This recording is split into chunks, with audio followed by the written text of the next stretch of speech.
Welcome to Tackling a New Kingdom. I'm your host, Tank Johnson, and today we have a good one. Today we have the most powerful man in U.S. sports.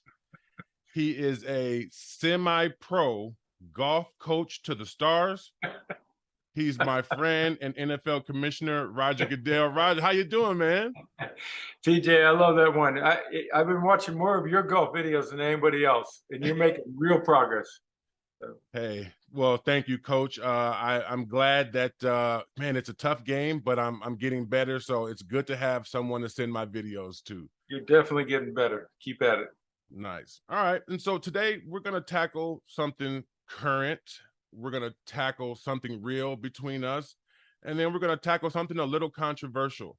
And for starters, we're gonna tackle something current. And as I was leaving the game, I saw changes being made to ensure the safety of the game that I not sure that I was an early fan of, to be honest, Roger. But can you speak to the way a different approach in playing the game has made our game safer? Yeah, and listen, you weren't alone in that, TJ, as you know, of the changes in the game. I think it was one of the big challenges for us was one, changing the culture, and two, convincing people that this really was good for the game and that we could make the game safer and better at the same time. And a large part of that was on the basis that we saw there were techniques, that there were advances we could make in equipment, there were things that we could do with the rules that we were confident would make our players safer. And that was our starting point. And it could reduce injuries, it could reduce impacts, it could reduce potential long-term impacts. And, you know, for that, we wanted safety was our number one priority. But we also had to see how did that impact the game ultimately. Right. And from a competitive standpoint, and people thought, hey, you're taking the contact out of the game or you're taking the hitting. And as you know, the game is still, these guys are faster, bigger, and stronger, and the impacts are. And so, anyone who wants to say the game is soft, I think, hasn't been out on the field, right? Right. And so, it's still a really physical game. I think people love that, but I think we've been able to take techniques out that we see by looking not just at videos, but analyzing that and looking at the injury data to see that those really do create injuries that we could avoid. And that's on both sides of the ball. And I know, TJ, you probably bring up as a defensive lineman, okay, yeah, this all helps the offensive player. I would disagree. I'm going to get ahead of you on that one if you are going there. Yeah, let me know. You were going to go there anyhow, right? Yes. Yeah, but you would tell me, and you've said to me many times, even when you were playing, hey, I'm cool if I can protect myself. If I have the chance to see it and know that I can protect it. So chop block was one that we talked about for decades, right? Yes. And one that you would say, hey, I'm looking to go for the ball carrier or the quarterback, and I get somebody who's chopping me and I can't see him, or I can't defend against that. So we've taken that out and made that safer. You know, I would also argue a lot of the changes that people might perceive were protecting offensive player, like the hit to the head on a reception. We saw the defensive player get hit and injured almost as much as the offensive player because of using that incorrect technique. Yeah. So we don't think that just protects the offensive. You know, we think it's both sides of the ball, protects the player ultimately. Yes. Yeah. So that's why I think, you know, I think over the years that culture changes occurred where people recognize this is for safety and that we can still make this game incredibly popular. And I think we've proven that. And that's a credit to the players and the coaches, competition committee, our medical teams for being able to take all the data and make the game safer. Yeah, no, I mean, listen, I have, I guess been around long enough to, have an opinion on it and move off of that opinion based on the game. We still have the most beautiful game. It's like you said, it's played at a high level.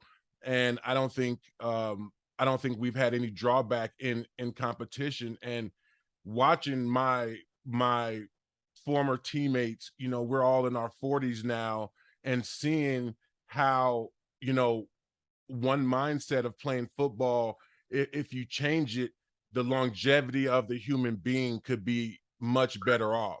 Correct. And so I think a lot of us old dogs are moving off of that position. But I gotta say, of all the bright ideas that I call you with all the time, and I call you with all type of shit, right? I'm just like, how's this? How's that? And I get the answer, we gotta add value, TJ. How did those new honeycomb helmet protectors get past your desk, my friend? How did that get past your desk? I knew you were coming up with that, and I'd like to see you with one of those Guardian caps. If I should sleep in it so I don't give myself a concussion. As you know, some version of those Guardian caps go back into, I think, roughly the 90s. Mark Kelso wore them in Buffalo back in the 90s. And we were concerned about the use of some versions of this because would it cause another injury? There was a stickiness to that, and could it potentially cause a neck injury? So we've been studying this for a long time and trying to find something that we were comfortable would add protection to avoid not just concussions, TJ, but actual head impacts. That accumulation of those head impacts, potentially can either have impacts on whether you're more susceptible to an injury later in the season, or, to your point, long-term health of the individual and the player and the person, more importantly. So this has an ability to reduce those impacts by at least 10%. If both players are wearing it, 20%.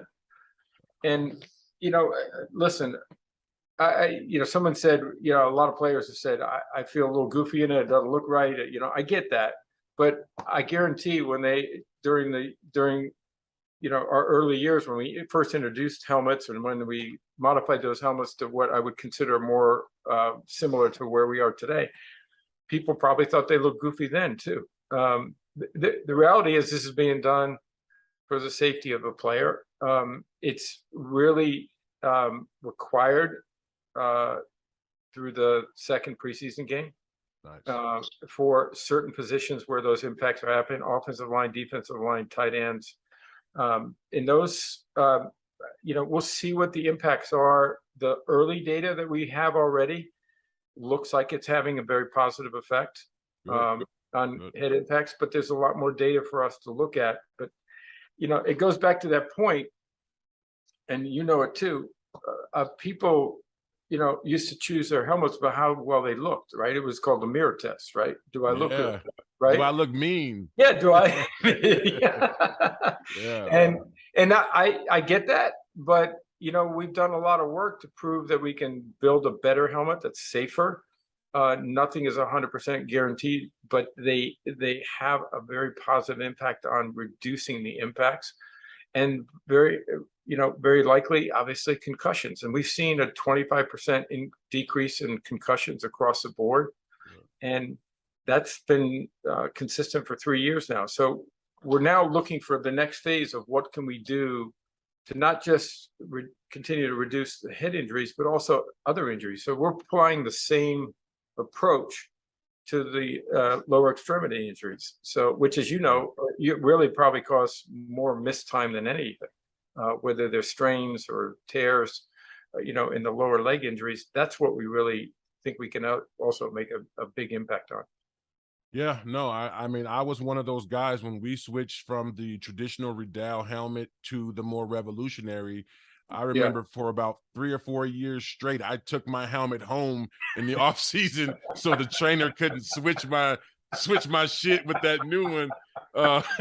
So I was one of those guys. But listen, you weren't alone, TJ.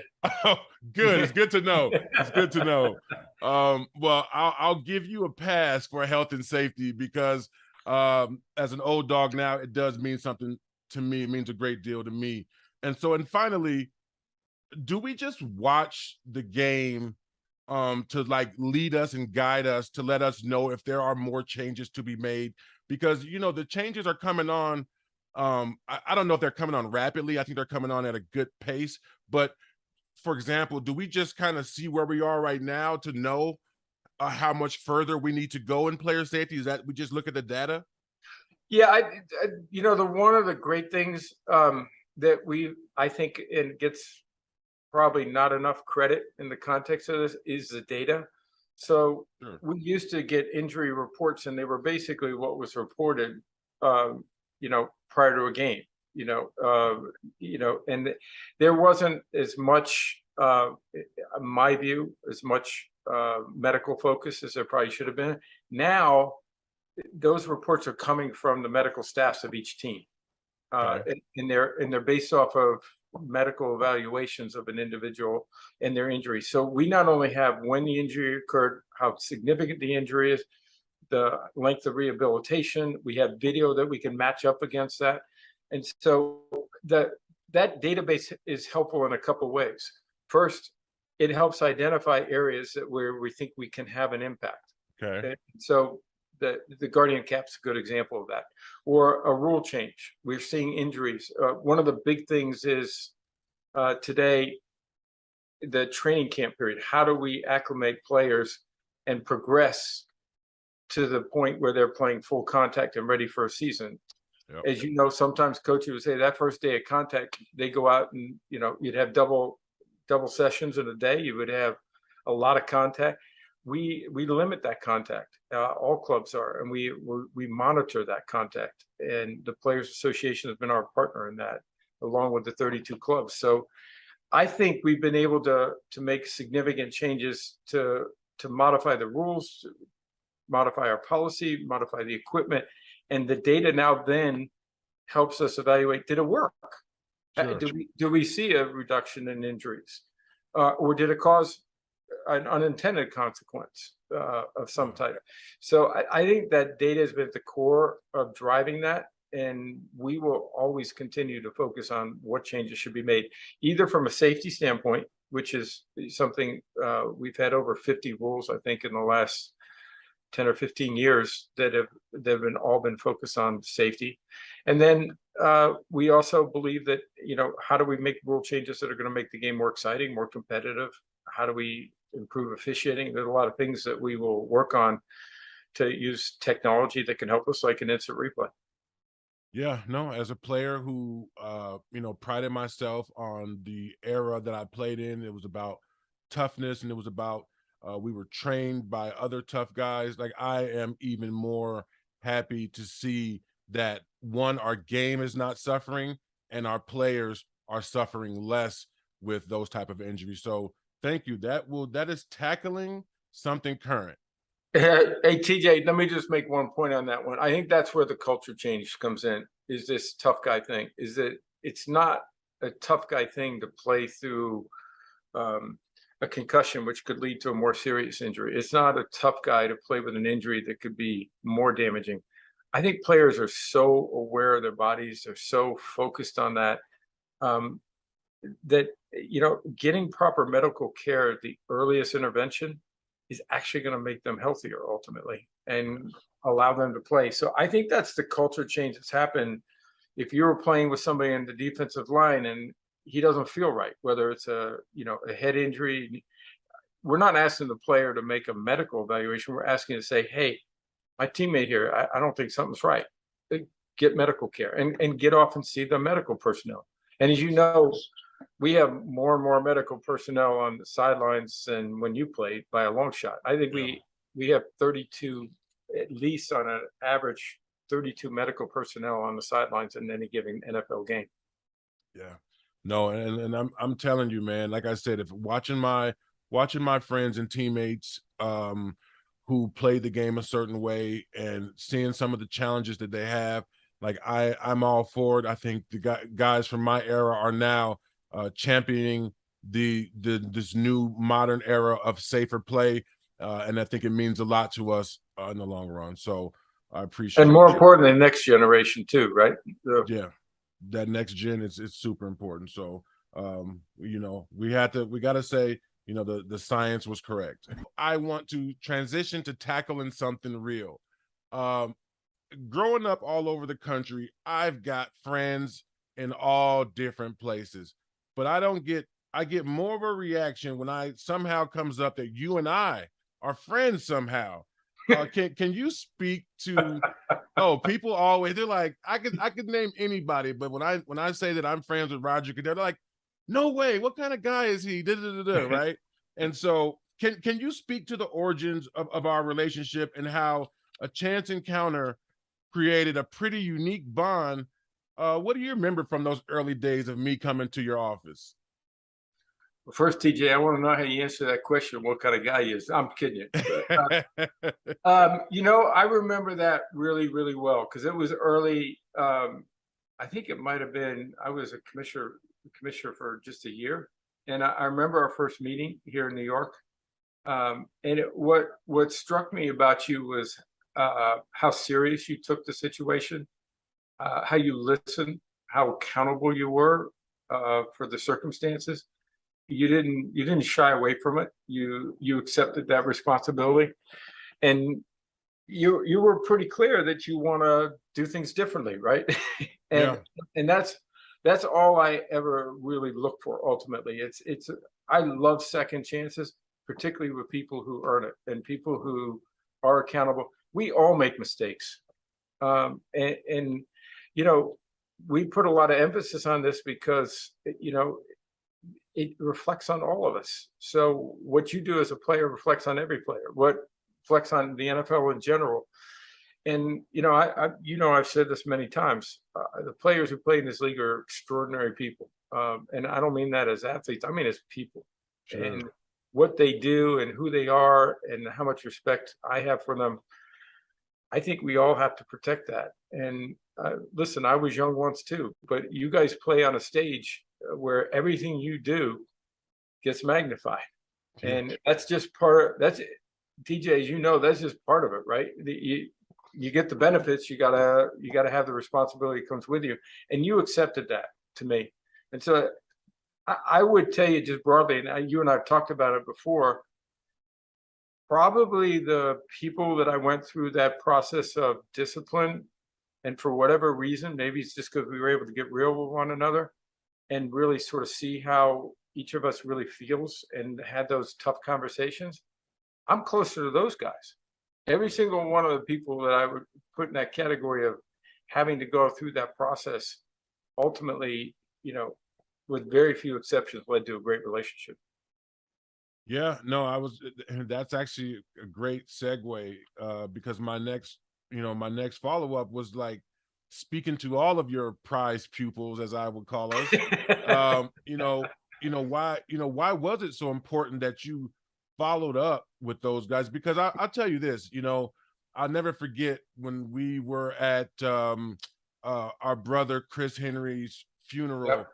Yep. and as the commissioner, you paid your respects, but you made it a point to seek me out and kind of check on how I was doing. I was a few years removed from those situations, but you still checked in on me. So, like, why has it always been so important to follow up and follow through with your guys like me, Pac-Man, Mike Vick, those guys in that nature who were a part of that first kind of iteration of Yeah. player conduct policy? Number one, because I care about you as people, and that was more important to me. Is that you got on the right path and the right road, not to just to continue to play football. It was about who you're going to be in life, what you were going to do in life. It's so clear you guys have so much to offer, and you were off the path a little bit. And Yeah, if you know if that experience that we all went through led to a better place, that's worth it, right? Um, absolutely. and I, by the way, way you handle it and the way that all went through probably saved a lot of other guys who, hopefully avoided mistakes ultimately. So, Absolutely. to me, it's just about making sure we do everything we can to support our players as people more than anything else. And, if they're able to resume a career, that's great. If that's what they want to do, if they don't, they're they're great people who are contributing a lot, and you're at the top of the list of it. But there are lots of guys that I would put in that category that have overcome those mistakes and really are just extraordinary people making a difference in the world today. And Yeah. you mentioned them. No, for sure. No, it's funny because when I was in that situation, and I know I can speak for a lot of us. I just talked to Pac. It was almost like a journey to get your name back and establish your credibility amongst your peers, the National Football League, because we ultimately, we let our peers down by being able to be taken off the field, and that was a lonely journey, but every day throughout that journey, I've always wanted people to know that the commissioner was in our corner. And when they are so surprised at the relationship, I tell people that at the toughest part of our lives, at the toughest road that we traveled, he was there and he was supporting us. And I tell everyone like that means the world to us. I can speak to a man how much that relationship helped us thrive and leave that stuff in our rearview mirror. So we just Hey, always want TJ, to you tell know you thank you. what? So it's some of it's I guess it's a described sometimes as tough love, right? It is. You know what? It sometimes, People don't know how tough you are, Roger. Now, like, you might look unassuming, but hey, he's a hell raiser and an ass kicker. That's one of the toughest people I know. People don't know that about you, RG. yeah, well, I think it was OC Yermanura gave me the nickname Sheriff, which wasn't my favorite thing, but Yes. there's another side to that, which is that tough love, which is, hey, I'm here to support you, but you got to do your part, right? You got to do your part to try to make the right decisions. And listen, we all make mistakes, but um, we need to make sure that we recognize those have consequences ultimately for everybody. And I think that's the most important thing ultimately, is that people got on the right track. And by the way, when I'm done this gig, that may be the thing I'm most proud of ultimately, is how you guys have changed your lives and become the people you are, which you Yeah. always were. No, real talk. No, I appreciate it. That's I wanted to tackle that. I mean, I guess I wanted to give people a glimpse into why the relationship exists. And so hopefully that gave them a little insight as to why I put up with, just a constant beratement about how my shitty golf swing. Okay. But now we're gonna see if we can get to something a little bit more uncomfortable and a little bit more controversial.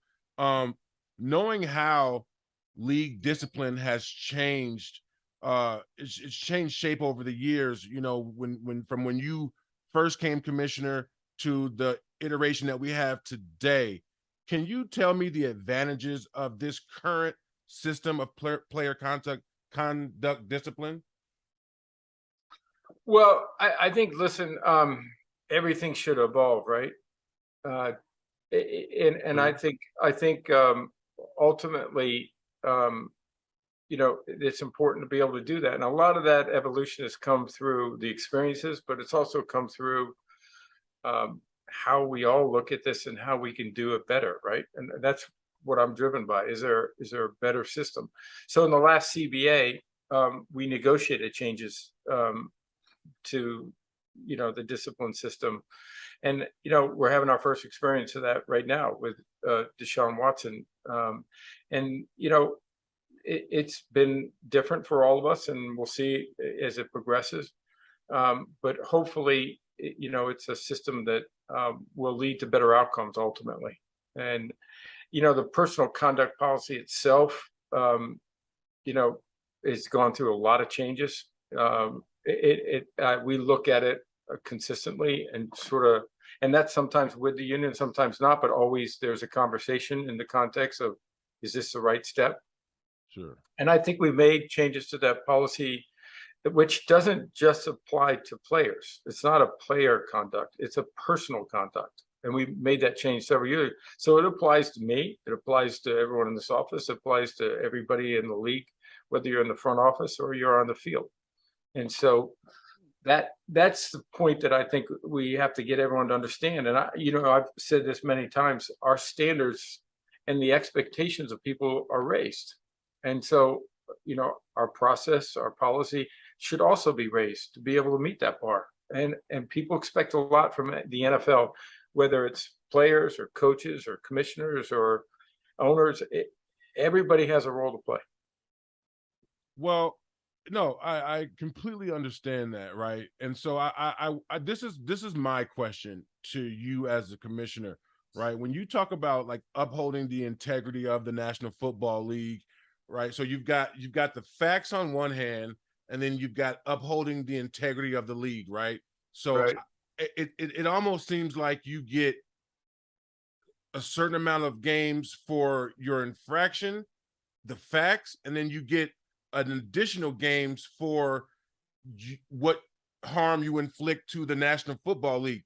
Do you think that's fair or a way to handle that? Because I just don't know if players can ever get that time back. They can't, and that's why, when you suspend a player, and you and I have talked about this a lot, right? That's the thing that probably hits you the most, right? Ultimately, because Fuck yeah. yeah, you're not out there with your team, and you're not out there, and I get it. But I would probably disagree with the distinction you're making about the facts versus what I would say the public perception. We all know the facts are that there's been a violation of the personal conduct. Let's just keep it broad. Yeah. That has a reputational impact on the player, the family, the team, the league in general, every player potentially, if it's a player or if it's a coach. So all of that has an impact on us. And so that's why, listen, is there a right answer always on what that combination of discipline, whether it's a suspension, whether it's a fine, whether it's some other form of discipline? That's always in debate. And as you know, everyone's got a different opinion. Sure. Is that too much? Is that too little? Why is this? And you work to try to make sure you're as consistent as possible. That's why we get a lot of feedback in, including from the Players Association, and why our process has been changed a little bit here to balance, sort of say, okay, that may be your perspective as far as what the discipline is, but what's somebody else's perspective? But ultimately, like, I guess what is your perspective, right? So if you I guess I'll find another way to answer the question. It's like, how, if you were to weigh them on a scale, what would you say your actual infraction, what would be the weight, your actual infractions, your suspension on that, and then how it reflects bad on the NFL? So let's say, like, right now he's at 6 games, and according to the person who looked at the facts, that's what he deserved. But then on this hand, it's like, yeah, but you also made the NFL look bad. The optics are bad. And so he deserves games for that.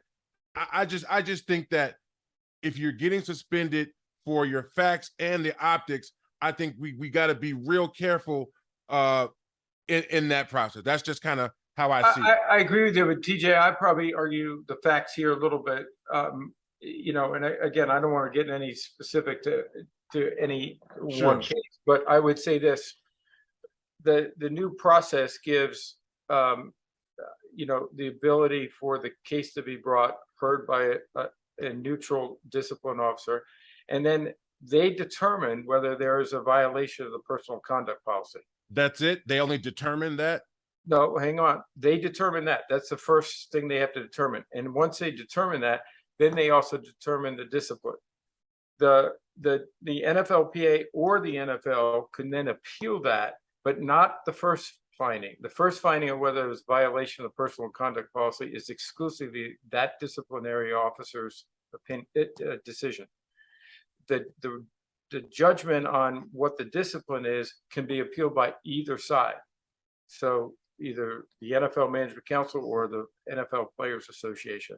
Sure. And that's just part of the process. And so that we'll see how that all works through the system. But so it's giving an independent view on it initially, and another one if someone feels that it's not the right. And in some cases, it's not just about the suspension. It's about, okay, what's the accountability financially, or what's the accountability of what that individual is going to be required to do as far as potential treatment and their obligations to be compliant with that going forward.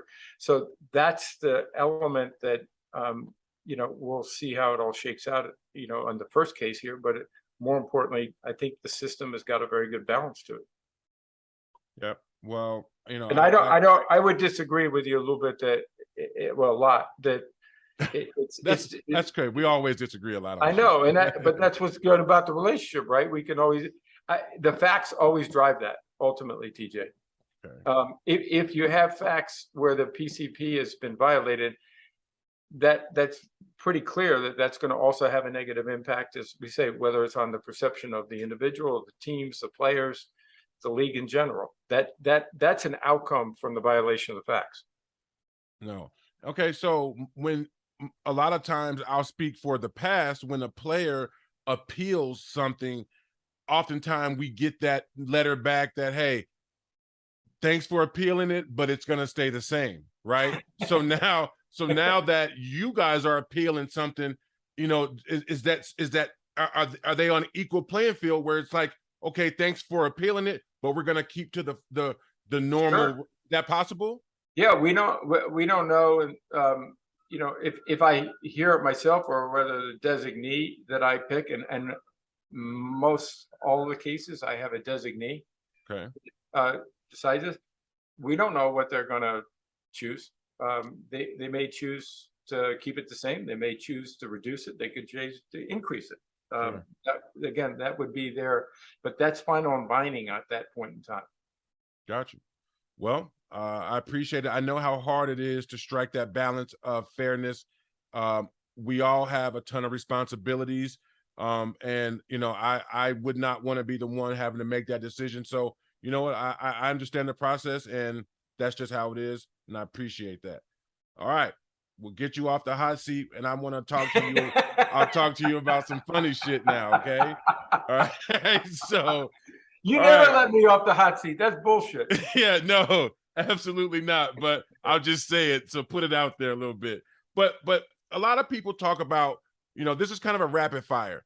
And if you were a coach, right? So we kind of look at you as like the sheriff of the NFL. So I want to speak to, like, if you were a coach, would you think you'd be more Parcells or more Dungy? Wow. I respect and admire both of those. I would say it a couple ways. And I think I told you this. I was an intern for the Jets back in '83. And the defensive coordinator then was named Joe Gardy. And I was an intern in the PR department. And he asked me to stay on as a defensive assistant. Oh, shit. So I could have gone down that coaching path. No, who knows what would happen? But I love the game. I guess I would tell you just how, and you and I have talked about this too. You got to be yourself. So I don't know whether I'd be one or the other or closer to one. I think they both have so many incredible attributes, and they were both incredibly successful. That you want to find how you would do that, but also learn from what they did. Yeah, but I'm just speaking coaches. If I had to pick one, probably more Tony. Tony, okay. You've been working on a play your whole life, and this is your first year as a head coach, and it's a perfect play for 4th and 2. It's the first game of the season. Do you run the play, or do you save it for a later part in the season? Oh, you run it, man. The great riverboat run, let it go. Yeah, because you only have 17 of these. You got to get to the dance. So the great thing about the NFL is every game counts and it means something. And one game can make the difference of whether you get to that dance. No, that's true. You see some coach, they always have the mindset to have something, to save something, but you always love the coaches that go for it on that 4th and 2. All right. Your star is happening more and more, which I think is really good for the game. Yeah, there's been a whole lot of 4th downs. Yeah, four down football is here, and coaches are taking that chance, and they want to possess the ball, right? And a lot of us, they don't want to give the ball to some of these great young quarterbacks and older quarterbacks, by the way, including TB.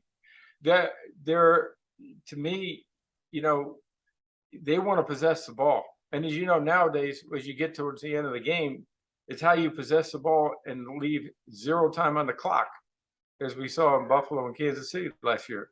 You can't give the ball to the other guy. Well, I'll tell you this. I'll tell you this. When I played, and the defense is tired as shit, and it's like maybe fourth and like maybe this much, and like I said, the defense is on their heels. They're tired, and the other team punted. That was almost like a. You said a prayer. Yeah, we said a prayer. We were like, because if they would have went for it, I know they would have got it. So it's like maybe someone's in my head and they're just going for it now. So no, RG, thank you so much for your time today on Tackling a New Kingdom. We appreciate your time, my friend. You know, I always love being you, man. I'm proud of you. Keep doing what you're doing.